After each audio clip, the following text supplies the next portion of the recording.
Salam sejahtera Malaysia Madani, bertemu kembali dalam channel ini. Untuk kali ini Anda berpeluang untuk mendengar satu lagi perkongsian terkini, berita terkini untuk Anda semua. Sebelum itu saya ingin mengucapkan terima kasih kepada Anda semua subscriber channel ini yang seramai 4.900 subscriber. Terima kasih saya ucapkan kepada Anda semua. Saya berdoa semoga Anda dan seluruh keluarga Anda diberikan kesehatan yang baik dan dimurahkan rezeki Anda sepanjang tahun 2023 ini. Sekian, terima kasih saya ucapkan sekali lagi.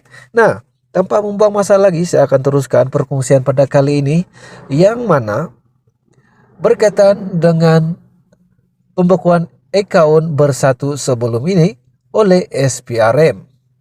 Dan kali ini berkaitan dengan beku akaun tiada sebab Bersatu diberi keistimewaan, kata Menteri Parlimen.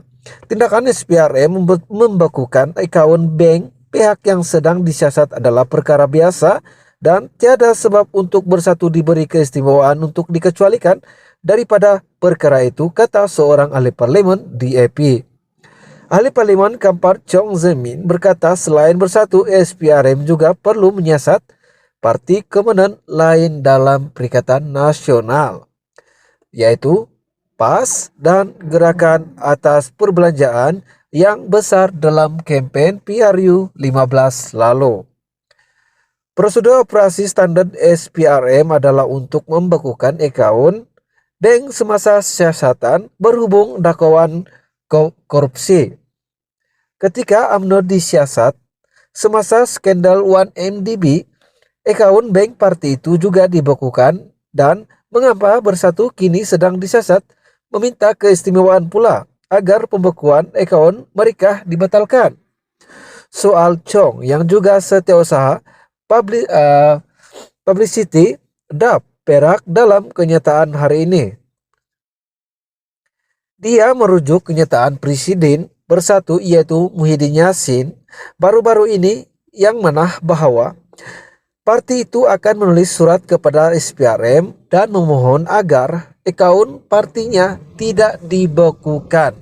Dan dia juga berkata pihaknya menghadapi kesukaran untuk membayar gaji kaki tangan dan sewa pejabat.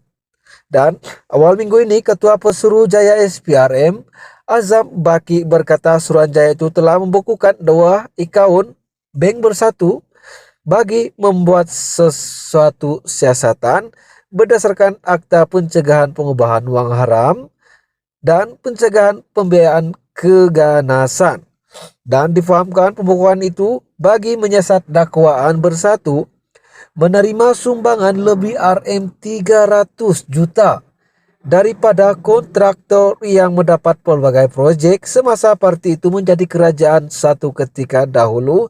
Dan seperti mana kita tahu, Perdana Menteri Datuk Seri Anwar Ibrahim sebelum ini memberi satu gambaran yang mana, dan bukan saja gambaran tetapi itu adalah fakta, ya, yang mana Datuk Seri Anwar Ibrahim telah membongkar segala proyek-proyek tanpa kelulusan tender daripada persekutuan. Itu adalah satu kenyataan daripada Perdana Menteri. Dan mengulas lanjut berkaitan dengan dia berkata bilangan bendera poster dan papan iklan PN di seluruh negara semasa kempen pilihan raya lalu adalah luar biasa dan jauh melebihi bahan kempen Pakatan Harapan dan Barisan Nasional.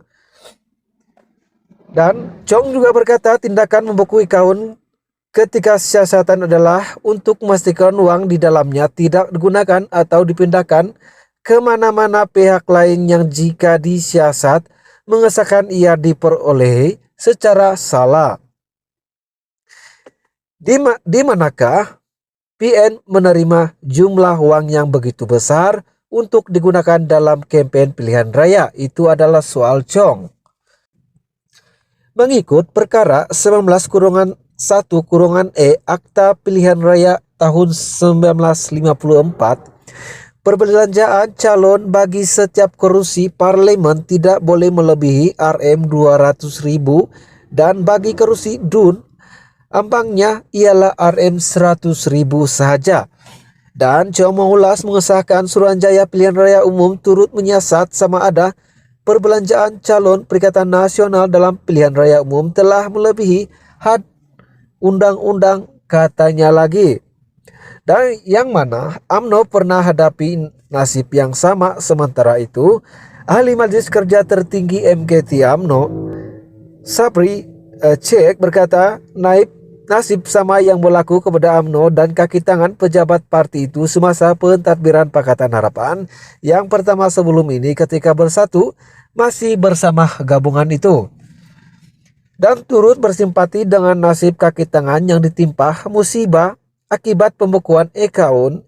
Inilah juga nasib yang menimpa Presiden UMNO ketika pemimpin bersatu menerajui kerajaan 22 bulan dulu. Yang mana ramai kaki tangan pejabat UMNO diberhentikan, sehingga sekarang ramai yang hanya menerima separuh daripada gaji biasa mereka, katanya dalam satu hantaran di media sosial semalam. Walau bagaimanapun, dia berharap agar Muhyiddin bersabar dan tabah menghadapi ujian tersebut, dan sudah tentu sebagai presiden parti dan dia terpaksa menanggung beban yang dihadapi oleh semua anak buahnya, sukar dan susah, katanya lagi. Dan satu lagi, kenyataan terbabit adalah bersatu memohon batal pembekuan account tiada duit bayar gaji, kata Muhyiddin. Dan Setiausaha Agung Bersatu itu Hamzah Zainuddin turut bersimpati dengan nasib kaki tangan yang ditimpa musibah akibat pembukaan account. Sudah tentu sebagai presiden parti beliau terpaksa menanggung beban yang dihadapi oleh semua anak buahnya, sukar dan susah. Itu adalah satu kenyataan daripada berita Malaysia kini. Nah, tuan-tuan dan puan-puan semua, kita sudah mendengar hari ini satu kejutan ataupun bidasan daripada Menteri Parlimen yang menyatakan berkaitan dengan pembekuan account bersatu, tiada sebab bersatu diberi keistimewaan. Memang benar, parti-parti sebelum ini pun pernah melalui seperti bersatu yang sekarang menghadapi krisis itu yang telah dibukukan account parti itu sendiri. Nah, tindakan SPRM membekukan account bank pihak yang sedang disiasat adalah perkara biasa dan tiada sebab untuk bersatu diberi keistimewaan untuk dikecualikan daripada perkara itu.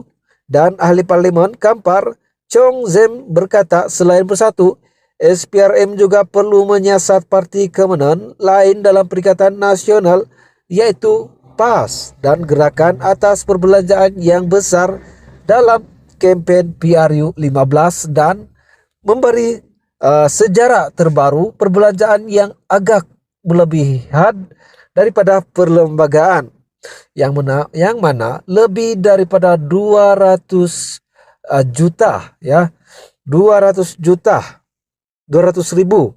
yang digunakan dalam PRN itu. Nah, itu saja untuk kali ini. Semoga kita berjumpa lagi dalam perkongsian yang saya akan kongsikan kepada Anda semua. Jadi jangan lupa untuk like, share, dan komen video ini. Dan subscribe channel ini supaya Anda tidak akan ketinggalan berita-berita terkini yang saya akan kongsikan kepada Anda semua. Sekian dan terima kasih.